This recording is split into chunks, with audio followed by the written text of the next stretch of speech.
আর যেটা মান্না ভাই বলেছে সঠিকভাবে, এটা এই মুহূর্তে আলোচনার এমন কোন গুরুত্বপূর্ণ বিষয় না, কারণ অনেকটা সমাধান আজকের বক্তব্যের মধ্যে হয়ে গেছে। বিভিন্ন বক্তব্য যেটা আসছে, লোয়ার হাউসের তো বিয়ার সম্বন্ধে সবাই একমত যে এটার আলোচনার কোন বিষয়বস্তু না। আপার হাউসের ব্যাপারে আলোচনা হচ্ছে, আলোচনা চলবে। আমার কথা হচ্ছে, আপনি গণতন্ত্রে যদি বিশ্বাসী হন, আপনি কোনো কিছুকে রুল আউট করা যাবে না। পাবলিক ডিসকোর্স এর মধ্যে সবকিছু থাকতে হবে। We have to bring everything to the table. Discussion চলতে থাকবে, কিন্তু ডিসকাশন চলতে চলতে যদি কেউ মনে করে যে আমার দাবিটা না হলে আমরা সামনের দিকে এগোতে পারবো না, ওখানে কিন্তু সমস্যা হয়ে যায়। মান্না ভাই, আপনার ফোন এটা আমি না, এখানে এর মধ্যে হতো।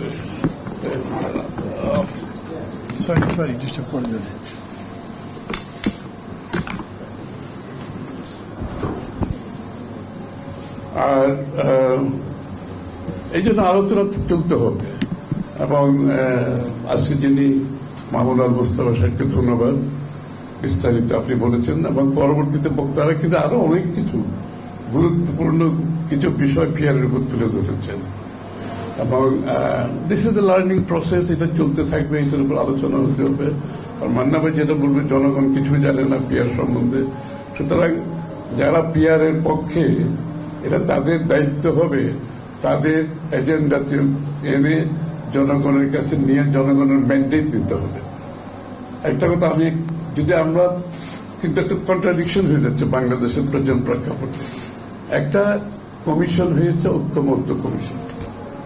আমার সাধারণভাবে আমি যেটা বুঝি, ঐক্যমত্য কমিশন হয়েছে কনসেনসাস বিল্ডিং, অর্থাৎ যতটুকু ঐক্যমত হবে আমরা সেই জায়গাটা ক্লোজ করতে হবে, রাইট? আর যেখানে ঐক্যমত হবে না সেটা ক্লোজ করার তো দরকার নাই, সেটা প্রত্যেকটি দল তারা জনগণের কাছে দিয়ে যাবে, ম্যান্ডেট নিতে হবে। ইভেন ঐক্যমত যেটা হয়েছে এটাও তো ম্যান্ডেট লাগবে। বাংলাদেশের জনগণ আমাদের 20টা দলকে, রাজনৈতিক দলকে কোনো দায়িত্ব তো দেয় নাই যে আপনারা বসে বাংলাদেশের ভবিষ্যৎ ঠিক করে দেন। হু আর উই?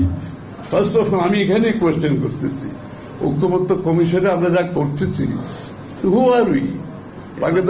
বাংলাদেশের জনগণকে আমাদেরকে দায়িত্ব দিচ্ছে, আপনারা 20-30টা দল বসে আগামী বাংলাদেশ কেমন হবে, বাংলাদেশের গণতন্ত্র কিভাবে হবে, গণতন্ত্রের প্রক্রিয়া কি হবে, এই দায়িত্ব কেউ তো দেয় না আমাদেরকে। এটি একটা হচ্ছে আমাদের, মানে ডেমোক্রেসিতে হচ্ছে conversation, dialogue, interaction is a process. ওইটার মাধ্যমে এই কাজটা আমরা করতেছি। সুতরাং আমাদের ওই লিমিটেশনটা আমাদের বুঝতে হবে যে এইখানে কিন্তু সব জায়গায় ঐক্যমত হবে না, কেন আমরা তো বাকশাল করছি না।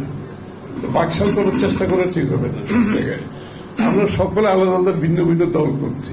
সুতরাং ভেরি ঐক্যমত কমিশন যে সবকিছু ডিসাইড করে দিতে পারবে এটা বোঝার কোনো কারণ নেই। যতটুকু কনসেনসাস ঐক্যমত হবে ততটুকুতে ক্লোজ করে বাকিটা আমরা, সাইফুল ভাইও বলেছেন, আমরা প্রত্যেকটি রাজনৈতিক দলের অধিকার আছে জনগণের কাছে ম্যান্ডেট নেওয়া, আগামী নির্বাচনে আমরা নিয়ে যাবো সেখান থেকে। এখন এখানে যেমন বিএনপির 31 দফা সবকিছু আসেনি, আমাদের তো কোনো সমস্যা নেই। রুবেলের দলেরও সবকিছু এখানে আসে নাই, মান্না ভাইয়ের দলেরও আসে নাই, সাইফুল ভাইয়ের দলেরও আসে নাই, সমস্যা নেই, আসার কোনো কারণ নেই। কারণ প্রত্যেকের একটা নিজস্ব দর্শন, চিন্তা ভাবনা, আগামীর রূপরেখার চিন্তা আছেন তো সবাই। সুতরাং আমরা যে সব জায়গায় ঐক্যমত হব তা তো না। এখন কি আপনি যে বিষয়গুলোতে ঐক্যমত হয় নাই, আপনি কি সবগুলোর উপর এখন কি গণভোটে জিততে পারবেন? তাহলে এই প্রশ্নটা কেন আসছে? আমি এই কি বলবো, পিয়ারের জন্য আমাকে গণভোটে যেতে হবে কেন? আমাদের তো প্রত্যেকটি দলের অনেকগুলো ইস্যু আছে যেগুলো ঐক্যমত হয় নাই। তাহলে ওই যদি গণভোটের প্রক্রিয়া আপনি যেতে চান আগামী 2 বছর, তো আপনাকে গণভোটই করতে হবে। ফার্স্ট অফ অল এই দায়িত্ব আমাদেরকে কে দিয়েছে এই সিদ্ধান্ত নেওয়ার জন্য? আমাদেরকে জনগণ তো এই দায়িত্ব দেয় নাই। বাংলাদেশে একটি অন্তর্বর্তী সরকার গঠিত হয়েছে কিসের ভিত্তিতে? কারণ কোন সংবিধানের ভিত্তিতে হয়েছে? তো বর্তমান সংবিধানের ভিত্তিতে এই সরকার চলছে এখন। সুতরাং বর্তমান সংবিধানের ভিত্তিতে সরকার চলে, অন্তর্বর্তী সরকার চলে, তাহলে আমাদের গণতান্ত্রিক অর্ডারকে যদি ফিরিয়ে আনতে হয় এবং পরবর্তীতে পরিবর্তন করতে হয়, প্রথম দায়িত্ব হচ্ছে আমাদের বর্তমান সংবিধানের আওতায় নির্বাচন করে গণতান্ত্রিক অর্ডারে আমাকে আসতে হবে। আগে আপনি once you restore the democratic order, আপনি সেখান থেকে আপনার পাবলিক ডিসকোর্সে বলেন, পার্লামেন্টারি ডিবেটে বলেন, পার্লামেন্টের ভিতরে বাইরে বহু আলোচনার একটা গণতান্ত্রিক দেশের সুযোগ থাকবে। কিন্তু আপনার গণতান্ত্রিক, এখন তো আমরা কোন গণতান্ত্রিক অর্ডারের মধ্যে নাই, কিন্তু 14 মাস ধরে একটা সরকার আছে, যে সরকারটা কিন্তু কোন রিপ্রেজেন্টেটিভ ক্যারেক্টার নেই, জনগণের নির্বাচিত কোন সরকার না। তা আমি তো আগে আমার নির্বাচিত একটি সংসদ সরকার গঠন করতে হবে, ডেমোক্রেটিক অর্ডার দেশে ফিরিয়ে আনতে হবে। তারপর থেকে প্রত্যেকটি দলের অধিকার আছে তাদের বিষয়গুলো জনমত সৃষ্টি করার, জনগণের কাছে যাওয়ার, ম্যান্ডেট নেওয়ার, এবং এইটা democracy is a correction process, democracy is a filtration process. আপনাকে তো এটা তো বিশ্বাস করতে হবে। আমি আজকে আমরা 20টা দল বসে আগামী দিনে 50 বছর বাংলাদেশ সিদ্ধান্ত নেওয়ার তো অধিকার আমাদের নেই। আপনাকে ডেমোক্রেটিক অর্ডারে গিয়ে ডেমোক্রেটিক প্রসেসের মধ্যে থেকে আপনার কথাগুলো বলতে হবে, জনগণকে আপনার বিষয়গুলোকে নিয়ে আপনি জনমত সৃষ্টি করতে হবে। এই প্রক্রিয়াতে আমরা বিশ্বাস করলে তাহলে যতটুকু ঐক্যমত হয়েছে সেটাকে আমরা অ্যাকসেপ্ট করে আমরা আমাদের ম্যান্ডেটগুলো জনগণের কাছে নিয়ে যাই, ইনক্লুডিং পিয়ার। আমরা কিন্তু কোনো কিছু রুল আউট করার পক্ষপাতি না, এটা আপার হাউস ও লোয়ার হাউস। আমরা তো এই মুহূর্তে সিদ্ধান্ত দিতে পারবো না যে লোয়ার হাউসে হবে কিংবা আপার হাউসে হবে। সেটা আপনি নির্বাচিত হয়ে আপনার ম্যান্ডেট নিয়ে সংসদে আলোচনার মাধ্যমে সিদ্ধান্ত নিতে হবে। পিয়ারের মতো অনেক কিছু তো আমরা এখন আনরিজলভ রয়ে গেছে।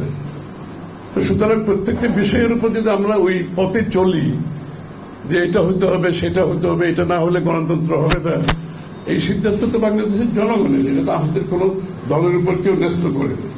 এটা তো বিশ্বাস করতে হবে। যেমন কতগুলো আর্গুমেন্ট আমি শুনলাম যে ওই এলাকাতে মাসেল পাওয়ারের মাধ্যমে যে নির্বাচিত হয়ে যাবে, যে এটার জন্য পিয়ার দরকার। তা আমি যদি বলি কেউ যদি জনপ্রিয়তার মাধ্যমে সংসদ সদস্য হয় তার কি হবে?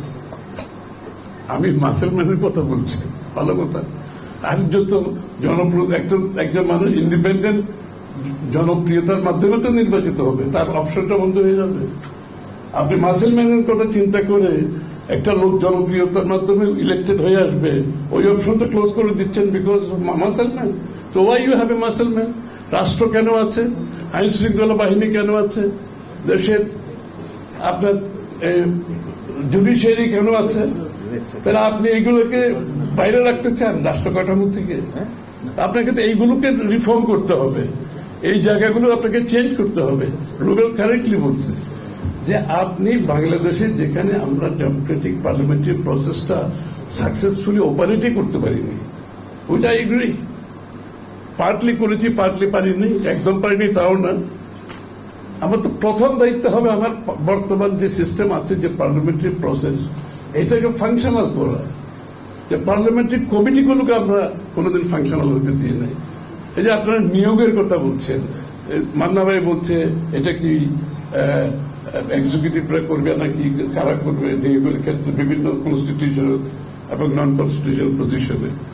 তো parliamentary committees are doing in the democracy. আমেরিকাতে সিনেট হিয়ারিং হচ্ছে না, এভরি ইম্পর্টেন্ট পজিশন আপনি সিনেট হিয়ারিং হচ্ছে না, লাইভ ব্রডকাস্ট হচ্ছে, সবাই দেখছে। আপনি বাংলাদেশে তো আমরা বলেছি বিএনপির পক্ষ থেকে will go for senate for parliamentary hearing.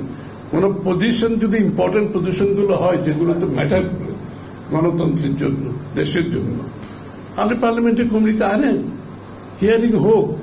Hearing এর মাধ্যমে আপনি ক্লিন চিট নিয়ে আপনি প্রধান হতে পারেন, তাই না? আপনি প্রত্যেকটি ব্যাপারে পার্লামেন্টারি কমিটিগুলোকে যদি তাদের রোলটা প্লে করতে দেন, বলতে in democracy all road leads to parliament, সেটা আপনি বিশ্বাস করতে হবে। আর সেটা যদি আপনি বিশ্বাস না করে পিয়ার পদ্ধতি করেন, যেই পদ্ধতি করেন, রেজাল্ট ইজ সেম, কোন ডিফারেন্স তো হবে না এখানে। তো ফার্স্ট লেট আস মেক যেটা ইউকেতে ফাংশন করছে সেটা আমরা তো ইউকে পদ্ধতি ফলো করছি, তাই না? তো বাংলাদেশে আমি তো ওয়েস্টমিনিস্টার কথা বলছি, কিন্তু ওয়েস্টমিনিস্টার পুরোটা কি আমরা প্র্যাকটিস করেছি কোনো সময়? করি নাই। এটা সিদ্ধান্ত নিতে হবে যে let us make the parliamentary process fully. আপনি পতায়নে বলেন কিংবা যে কোনো ন্যাশনাল ইস্যুতে আপনি পার্লামেন্টারি কমিটির হাতে তুলে দেন না। আপনি পার্লামেন্টারি কমিটিগুলো তো বলা হয়েছে বিরোধী দলের লোকজন থাকবে, এটা তো সিদ্ধান্ত হয়েছে, আমাদের মধ্যে আলাপ হয়েছে। তাহলে এখানে চেক অ্যান্ড ব্যালেন্স আছে। প্রত্যেকটা পার্লামেন্টারি কমিটিতে সরকারি দল বিরোধী দলের সদস্যরা থাকে, ওখানে কিন্তু কোনো সমস্যা হয় না। আমরা যারা পার্লামেন্টে ছিলাম, পার্লামেন্টারি কমিটির কার্যক্রমের মধ্যে কিন্তু কোনো কনফ্লিক্ট ছিল না, কোনো কনফ্লিক্ট ছিল না। কিন্তু ওই বাইরে এসে কিন্তু প্রেসের সামনে যখন আসে তখন কিন্তু প্রবলেম। কিন্তু ইনসাইড দি পার্লামেন্ট, পার্লামেন্টারি কমিটিগুলো যেগুলো কাজ করেছে ওখানে কিন্তু একমত হয়েছে বিশেষ বিশেষ বিষয়গুলো নিয়ে। আমরা ঐক্যমত্যে পৌঁছেছি কিন্তু পার্লামেন্টারি কমিটিগুলো। বাট একটা জিনিস যেটা হচ্ছে, এখন আমি মনে করি এই কমিটিগুলোর ফাংশনগুলোকে আরো বেশি পাবলিক করা দরকার। ওই যে উইদিন দিস 4 না রেখে, যে বিদেশে যেভাবে আপনি পার্লামেন্টারি কমিটিগুলো হিয়ারিং গুলো পাবলিক হয়, এটা যদি আপনি পাবলিক করে দেন তাইলে কিন্তু ভিতরে কি হয়েছে সেটার সাথে বাইরের কি কথাবার্তার যে ব্যবধান সেটা থাকবে না। তো বিসাইডস দ্যাট আমি মনে করি আমাদের এই মুহূর্তে যেটা দরকার সেটা হচ্ছে পার্লামেন্টারি সিস্টেমটাকে আমরা কার্যকর করি। আর এই কার্যকারিতার মাধ্যমে কিন্তু অনেক কিছু বেরিয়ে আসবে। আরো যে সিদ্ধান্তগুলো আমরা এখন একমত ঐক্যমত আসতে পারি নাই, সেই জায়গাগুলোতে আমরা ঐক্যমত হতে করার জন্য পার্লামেন্টারি ডিবেটের মধ্যে আলোচনা হোক, পাবলিক ডিসকোর্সে হোক, সিভিল সোসাইটিতে আলোচনা হোক। আপনি যখন একটা গণতান্ত্রিক প্রক্রিয়া অর্ডারে যাবেন, এটা তো অনেকগুলো প্রক্রিয়ার মাধ্যমে সিদ্ধান্তগুলো আসার সুযোগ আছে। উইনার টেক্স অল যে কালচারটা আছে, এখান থেকে আমাদেরকে বেরিয়ে আসতে হবে। এই যে যারাই জিতে তাদের সবকিছু, তাদের সরকার, তাদের দেশ, এই মন মানসিকতা যদি আপনার না থাকে, আপনি যদি বিরোধী দলের নেতাকে তার জায়গায় সম্মান দেন, বিরোধী দলের সংসদ সদস্যদের তাদের সম্মানটা দেন, তাদের ইন্ডিপেন্ডেন্সটা দেন, তার কথা বলার স্বাধীনতা দেন, তাহলে তো প্রবলেম সলভ। এখানে কোন প্রক্রিয়া যাবেন না যাবেন ওটা তো আমি তো আগেই বলেছি, কোনো কিছু রুল আউট করা যাবে না। কারণ আপনি ডেমোক্রেসিতে রুল আউট করার অধিকার কোন দলের নেই, আমাদেরও নেই, অন্যদেরও নেই। Let there be public discourse, আলোচনা হোক, পাবলিক ওপিনিয়ন ক্রিয়েট হোক, যেগুলো পাবলিকের জনমতের রিফ্লেকশন ঘটবে সেগুলো সমাধান হবে। আর যেগুলো অব্যাহতভাবে ডিসকোর্স চলবে, আলোচনায় থাকবে এগুলো। কিন্তু ফার্স্ট অফ অল আমাদের দায়িত্ব একটা নির্বাচনের মাধ্যমে বাংলাদেশের ডেমোক্রেটিক অর্ডার, যে পরিবেশটা আমরা ফিরিয়ে আনতে পারি নাই, সেই পরিবেশ যদি ফিরিয়ে আনার পরে everything will fall in place. বাকিগুলো তো হচ্ছে, এটা হচ্ছে একটা ডেমোক্রেটিক অর্ডারের মধ্যে যেটা পরিবর্তন। আমি আগেও বলছি, ইটস এ কারেকশন প্রসেস।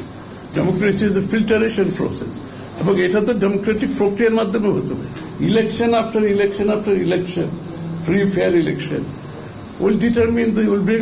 আজকে বাংলাদেশে যদি আমরা যখন শুরু করেছিলাম, এই যদি ইলেকশনের ধারাটা যদি এখনো চলত, কোয়াইট অনেস্টলি আজকে Bangladesh could have been a different place politically.